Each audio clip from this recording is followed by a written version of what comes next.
Hello everyone. I started my channel right after my son Enoch was born, and in the early days of my channel you can often hear me say there's going to be some noise in the background because my son is a genius, right? And having a toddler running around the house and various stages of development, it was kind of fun, so he often made cameos in my videos. And over the years many people asked, like, whatever happened to your son? Is he still a genius? And so on and so forth. So this video is a long time coming. I wanted to show you guys exactly what this person is like. He's strange and he's unique and he's amazing, and so it was my privilege to interview my son Enoch. Let's get into it.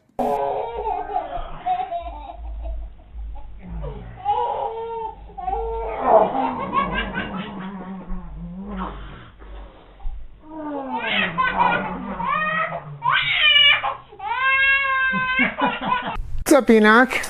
Not much. Day's been going pretty good so far. Yep. How old are you? I'm 14. You're gonna be 15 in like 6 weeks. Yep, something like that. A lot of people remember you from when you were a toddler in my earliest videos. Yeah. Actually, your life pretty much coincides with my YouTube channel, which is kind of funny. Some of the earliest videos is me like balancing you on one hand and these things, Yep. I remember a lot of those videos and stuff. They're pretty fun to watch. Who are you as a person? You can answer that question however you want to answer it. Right. Just who are you as a person? I'd say I'd like to be as easygoing as possible, and I'd kind of go with the flow, hanging out with a bunch of people. I'm a very social person, I'd say. What do you do? I own a few YouTube channels, and I am interested in radiation and radiology, and I make music. Yep. Lots and lots of music. What got you started as a musician? I'd say you. Like, I look up to you, so I just kind of like wanted to experiment around with it, and I tried it out. My first ever experience with like making a song was like at least digitally. There was this like thing for school where it was like you can make a song with this online sequencer kind of thing, so I tried that and I enjoyed it. So then I got LMMS like a few months after messing around with that. Actually, we have footage of some of your earliest work. Red Vampire was I remember that. Was a seminal moment in your life. Red Vampire. Red Vampire of it. Enoch. Say hi. There was also Jesus, but not the skate park or whatever. Yeah. Okay. That's why it's specifically specified digitally. Like. Right. LMMS. That's interesting. I remember introducing you to LMMS because I saw it and I knew that it was free. I don't really know much about using LMMS, And now, what do you use? I use FL Studio. And that's hilarious because I don't know how to use FL Studio at all. So yes, maybe I was influential in you starting to make music. Hey, birds. But you didn't use Ableton, you didn't use any of the hardware or other software that I use, and you've kind of gone off on your own thing, which is interesting. I find the workflow in FL Studio to be a little bit easier and more intuitive for me. So. Right, and for me it's like trying to use Braille to translate Sanskrit.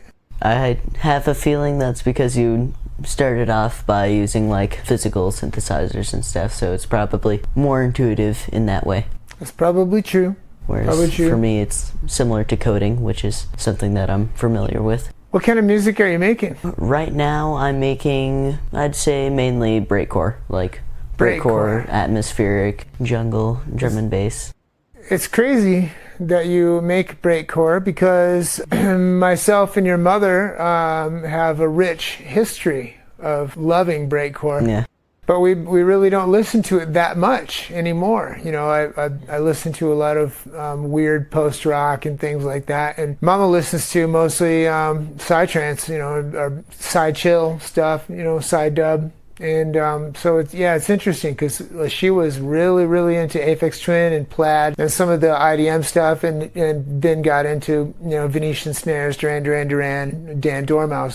Your breakcore is like super all over the place, heavy square pusher and Outecker type beats, and it's funny, I don't even know if you've listened to those artists at all. I've heard some of the songs of like some of the artists and stuff. Mainly I did my research with a bunch of breakcore playlists on YouTube, so. Yeah, your breakcore it's almost fluffy and atmospheric. Yeah. In some places. It has none of the like extreme evil that much of the early breakcore is into. But it's interesting. You've gone on your own path and you've kind of arrived in a spot that almost is in your genetics.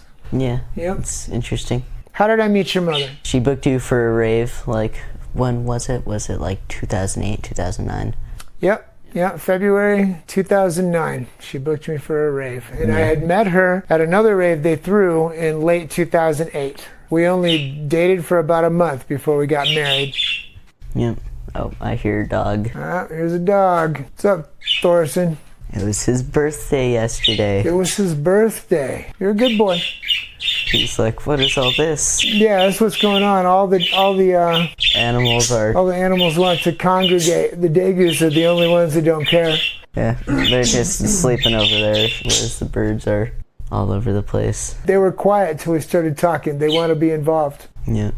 So, how did you get into radiation? My whole life I've kind of like heard about it and stuff, and it just sounded interesting, but there's this video by Veritasium. It was like the most radioactive places on Earth, but I watched that and I was kind of interested. Like, I was previously into chemical warfare and like CBRN type stuff, chemical, biological, nuclear, and radiation, like radiological. So I'd already like knew a little bit about it, but that was kind of like, this is interesting. Like I didn't know that granite was radioactive, or I didn't know that you get more radiation flying in an airplane than you do sitting at a literal nuclear test site. That's interesting. Things like that. And then I just kind of like did more research into it, and one of the channels I was already subscribed to, Weapons and Stuff 93, he does gas mask and radiation related YouTube videos, but I had previously pretty much only watched his gas mask videos. I saw that he had radiation content, so I watched some of that, and eventually I bought my first Geiger counter and started collecting stuff, things like all of the antiques, like the uranium glass and the Fiesta ware. Mildly radioactive. How much radioactive material do you own now? Right now I have like about 2 drawers like of antiques and minerals and whatnot, all in sealed off containers and whatnot. And you sell radioactive check sources? On eBay, yep. And Etsy. eBay and Etsy are where I sell my stuff. Awesome. We'll put a link in the description so people All right. can check it out. How many Geiger counters do you have? Yeah, links to all of his channels in the description as well, or at least the 2 relevant ones. How many Geiger counters? Yes. I have 7 tools for measuring radiation right now, but I actually have 4 Geiger counters and then 3 scintillators. So 3 scintillators, yeah. Yep. Scintillators are essentially Geiger counters, except for better in a lot of ways, though they're not. They can't do some things that Geiger counters can do, and they can do some things that Geiger counters certainly can't do. For instance, my better Geiger S2 gets a background radiation of around 1,000 to 2,000 counts per minute, and that is like essentially particles or rays of radiation going through the scintillation crystal every minute, which is normal background radiation for that. But for reference, a Geiger counter, like my GMC 500 Plus, which is a Geiger counter, it only gets around 20 to 30 counts per minute, so there's a very wide range of count differences and whatnot. You are in some sports? Yes, I do cross country and long distance running for track. So track and field. Awesome. And you used to scoot a lot, but you've kind of grown out of that. You don't really care to do it as much. And I do it skateboard all the time. What else you like to do? I'm involved in a lot of church groups and youth groups and things like that. True. I'm one of the like high school youth leaders. And you've been taking an external out of house. Well, you've been homeschooled since you were born. Yeah, so during COVID, when everything got locked down, we became very popular. Mom became very popular with mothers and fathers who were suddenly thrown into the homeschool paradigm, right? Yeah. So they're like hitting us up. How do we do it? How do we do it? It's a lot different than what people think generally. Yeah. Also, I would say raising a kid like you comes with significant challenges because your brain is different than other kids. By this machine, and I'm doing science. It's crazy incredible because it's brain knowledge and it's science. That's how brain knowledge. Brain knowledge? Mm-hmm. Okay. Let's see. My crab is what's making it because the crab is turning it on and off. Turning what on and off? The brain knowledge machine, this is the antenna. This under here, that is what makes it go around and brain knowledge you. This can also do that too. And these are just rocks to make it holding steady. You don't come with any of the baggage that comes with raising a kid or a teenage boy. You've always been very, very creative, and you're polite, and you're well-spoken, and you're intelligent, and yeah, I appreciate being your father, for sure. Yeah. Thank you. You like to hike, right? Yeah, oh, you wrote hiking. A novel. Yeah, I wrote a book about the back rooms, and actually, one thing I just thought of is I can't believe I didn't mention this, but I play a lot of Minecraft. You do play Minecraft, yeah. What's your Bed Wars rating? Currently right now I'm like getting close to rank 506. I'm still 507, but I'm getting close to the 506. 506. Out of how many players? I think there are around 25 million active Hypixel users. Yeah. So you are in the 1% of 1% of 1%. Yeah. Yep. I mean, granted, a lot of those Bed Wars players aren't exactly known for their fast reaction time or skill. Ironically, they can't all be super genius. Yeah. How long did it take you to write your novel? About a year and a half. I'm still, like, it's finished, but I'm still changing things and editing it. Are the first chapters as good as the last chapters? That is one thing I kind of need to fix, is they're not quite as good. They're not as good. So. Well, now that you have a year and a half of writing under your belt, which I didn't ask you to do this. Nobody got you started on this. Nobody got you started on the radiation hobby, right? Yeah. Everyone in our home are scientists, right? Yeah. Cedar is 6 years old. She reads at a 6th grade level. And she does complex maths, right, at her age. So she's definitely on her way to something in science, right? Oh, yeah. But Eden is the entomologist. An entomologist. And she's 9 years old. She's owned some bugs, and she studies bugs, and she wants to be an entomologist, and that's not something that your mother or myself has nurtured in her. I mean, we do nurture and foster all of the interests that you kids have, but we didn't get that started. I've always been into pharmacology and physics. Mama is an oculist, and she is a clinic director at a private optical practice, and she's the head honch. She has all the employees, right? And you are into radiation. What would you call your field? Is it radiology? Isn't radiology mostly medical imaging? Yeah, radiology generally implies mostly, like you were saying, medical imaging or like medical treatments, things like cancer treatments, or like some other different uses of radiation in the field. But to be honest, that is kind of the closest thing that I could call myself. A hobbyist radiologist, maybe, or nuclear science. That's nuclear scientist, closer, right? Maybe nuclear scientist. Yeah. Yep. It's not nuclear science, Enoch. Yeah.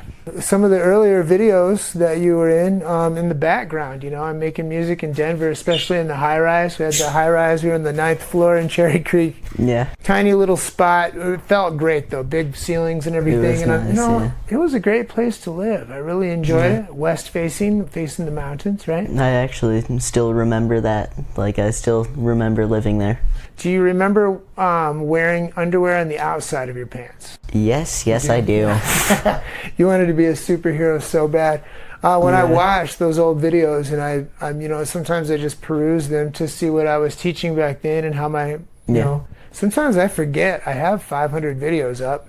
Yeah. But I'm watching them, and I'll see you in the back playing. Man, it'll make me so nostalgic. Tear up. Yeah. So what's going on for the future? What are you going to do? Well, for the future, I'm definitely going to continue my channels and stuff. Even if I don't make a ton of money on my channels, I still want to post my music and teach people about radiation. But also, I want to work in a nuclear science plant. I want to be a senior operator reactor. That's the first I've heard of this. So yeah, awesome. Well, we support you. Everybody go check out Enoch's channel, and we're going to listen to a little bit of his music right now and maybe show a little clip of him making music. And then maybe in the future, I think what we're going to do is basically do a half-hour video of him, or longer, whatever, of him showing us his workflow in FL Studio, which obviously I'm not qualified to teach. Anyway, love you guys. Yeah, go follow his channels. Be blessed. Bye, Enoch. Bye. Yeah, thanks for having a conversation with me on film. Of course. On video. Yep. You're welcome. All right. Yep. Bye. So, I like to use Slice X, which essentially, if you just drop let's say that one, if you drop a drum sample into it, then it cuts each one of the breaks into different samples that you can play. Usually for breakcore, let's do just 220. Yeah, 220. And now this is the normal break without any chopping or anything.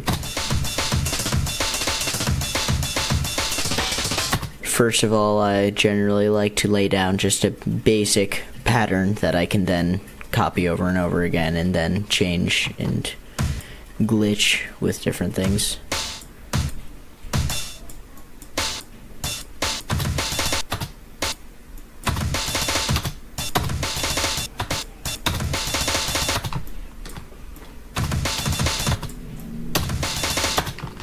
This one's a little interesting, actually. Then I go over here, add a limiter to the main just to make sure that it doesn't clip.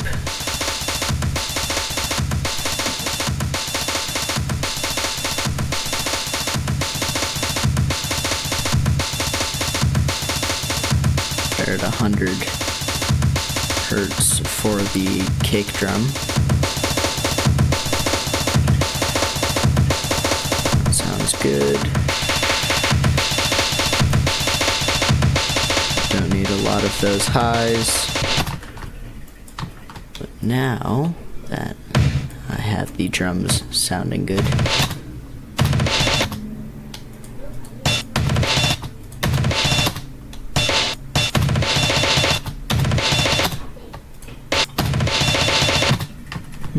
that's good.